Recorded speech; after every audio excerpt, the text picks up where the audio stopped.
The launch of Alberta's iGaming market is coming up very soon. And to better understand what the market looks like, as well as what the player base is, and what benefits it offers to operators, we are joined by Brandon Aboultaif, the VP of Western Canada at the Canadian Gaming Association. So without further ado, let's get the show rolling.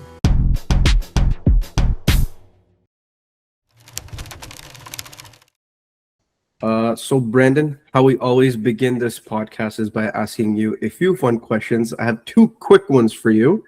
My first one is that your father has been an MP for more than a decade now, but he was also a laborer who then became a business owner. So what has his story taught you so far, and how has it shaped you as a person? That's a great question. I love that. I always say that my dad is like the perfect example of the Canadian dream. He came here with $100 in his pocket. He was delivering pizzas. He was mopping floors. Eventually got his way into the furniture business. He was actually selling school furniture for a long time until eventually he decided to get involved in politics. And now he's advocating for his passions. One of them being organ donation. And he's trying to change the world one day at a time. So incredibly proud of him, and it's taught me a lot about how I want to grow up. Obviously, I want to be just like him. Maybe not in politics, but in other ways. So Love it. And what a great time to speak to you, Brandon, because there have been multiple reports that Alberta's regulated iGaming industry, is opening up in July, and I'm so happy I caught you at this exciting time. So let's kick off with the first question. What excites you most about Alberta's upcoming regulated iGaming market? You've been part of Minister Dale Nally's team, and now you're on Canadian Gaming Association. So would love to know from your perspective, what is it about Alberta that is so exciting? Well, I mean, as you mentioned, it's a very pivotal moment, I think, in iGaming across the country. Alberta is going to be the second province to have a regulated market. And I think the biggest thing is that Alberta has an opportunity to bring a lot more structure and oversight into a space that has already been growing for years. They're bringing things like stronger consumer protections, responsible gaming tools, clearer standards for operators. I think it's going to be a great regulated environment. And we've seen how other jurisdictions have gone through this process. So I think the greatest thing is that they have a better understanding of what works well, what challenges came across the way, and what actually drives players into a regulated market long term. Yeah, I love that. And from your perspective, what is sort of the advantage? What is the Alberta advantage for operators? For Ontario, it was the first province that opened up in Canada on a regulated premise, but what is it about Alberta that is really luring for operators? I'll put my old politics hat on, but Alberta is honestly the economic engine of Canada. They lead the country in lowest taxes, economic growth, and creating an environment where businesses can actually thrive and invest with confidence, right? And they, time and time again, every year, they get recognized for being the best in the country at cutting red tape. They're really good at making it easier for our businesses to operate, expand, and set up shop in the province. So from an industry perspective, it's not hard to see why Alberta is viewed as such a major opportunity. And on top of that, the government has taken setting up this market very seriously. They've done a lot of due diligence, a lot of consultation, a lot of work behind the scenes to make sure this is built in a thoughtful and sustainable way.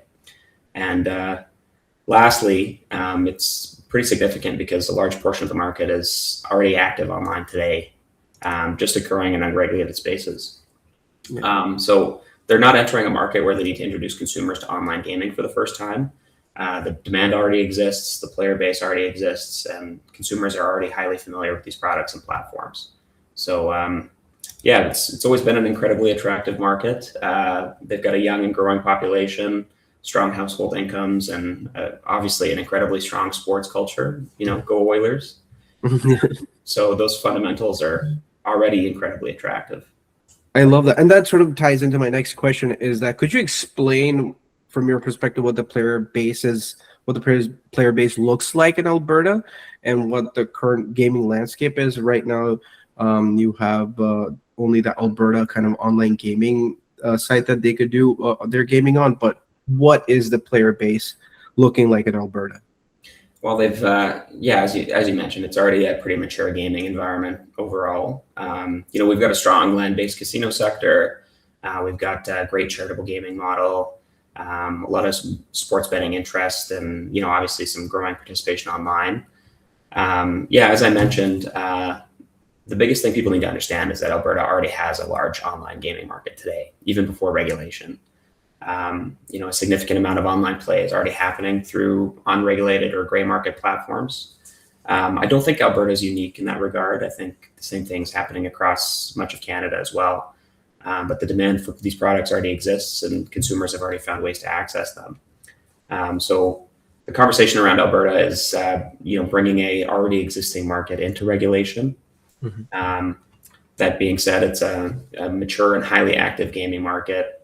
Very young, very high income, and now they're just moving towards a more responsible and structured regulated market for consumers. And what sort of learnings, Brandon, did they take from Ontario, for example? Like, I think consumer protection was one of the bigger ones.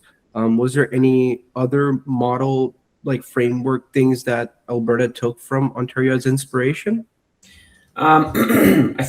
I think we spent a lot of time looking at each and every single piece of the model. I don't want to get too much into the weeds of it, but definitely I think they've been a great partner in all of this, walking us through, what went wrong, what could have been done better, and we really went through this with the thought that we need to do this and we need to do it better if we can, and really we wanted to include every stakeholder, we wanted to do a lot of consultation. We wanted to make sure that nobody was missed in the process. And I think it's going to culminate in something great.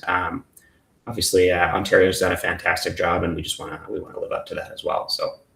No, for sure. When I spoke to Minister Dale Nally, he kind of reiterated that same idea as well. And what are some of the key priorities for building a really good, sustainable market in Alberta? What are your top 5, top 10 tips? Well, there's a lot of conversation going on across the country. So I think first and foremost, the most important thing is that responsible gaming and consumer protection have to be at the center of every conversation. As I mentioned, online gaming already exists. People are already participating. But what really needs to happen is that a regulated market needs to make this environment safer, more transparent, and better monitored for consumers. We need strong standards around, things like age verification, self-exclusion tools, player education, some support systems for people who might be experiencing harm. These are all extremely critical pieces of a successful framework. I do think it's important to recognize that consumer protections are extremely effective when players are playing, in the iGaming market. But also, if it's not competitive or attractive to consumers, people will continue using unregulated platforms where many of those protections don't exist, right? So the priority is about keeping that balance and making sure that the market is competitive enough to attract players while, maintaining strong safeguards and responsible gaming standards across the board. Yeah. And my last question would be what do you hope Alberta's iGaming market will achieve in its first few years, or just first year in general? Yeah, Ontario has led the way, but I'd like to see Alberta become known as a market that kind of found the right balance.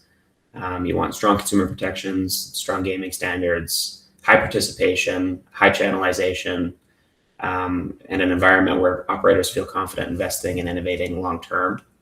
On top of that, I think this is a pivotal moment for the country because, Ontario started it all, and Alberta has followed in that direction. And I think now they have an opportunity to influence the broader conversation in Canada. Other provinces are paying pretty close attention to how these two markets are developing, and especially around things like channelization and regulation and long-term sustainability. So if Alberta can be successful, show that you can build a market that is very competitive, well regulated and sustainable at the same time. I think that would be a really great outcome, and I think it would kind of catalyze a bigger conversation, across the country. Love it. Thank you, Brandon. I know the deadline or sort of the launch date is coming up really soon, like within like a month or two. So I'm so happy I caught you at the right moment, and you could provide like operators a basic kind of like glimpse into what Alberta's iGaming market will look like. Even for suppliers, affiliates who are associated with Alberta, this will be such a great lesson for them to take away. So thank you so much for this. Yeah, and as someone from Alberta, extremely thankful that this has been such a wonderful journey. I think we've worked long and hard on this, and it's exciting to see it finally culminated into a full market. It's going to be great. We're all very excited, and we hope to see you in Alberta sometime. 100%. It's been such like a hot topic for like a year or two now that everyone has been wanting to be like, let's go, it's finally happening. So thank you to everyone who's been working on this. And thank you, Brandon, for explaining it today to us. Thank you. Yeah, my pleasure. Thank you for having me. Whether it's the tax benefits, the responsible gambling measures, or even the already existing player base, Alberta is ready to launch its iGaming market. I want to thank our guest for today, Brandon Aboultaif, the VP of Western Canada at the Canadian Gaming Association, for joining us today and providing his expertise. If you have any questions for us or Brandon, please do comment them down below. Please like and share this episode, and don't forget to subscribe to our YouTube channel. For the episode transcript, please visit ParamountCommerce.com. Thank you so much for tuning into the iGaming Show presented by Paramount Commerce. I'm your host, Varad Mehta, and until next time, keep gaming.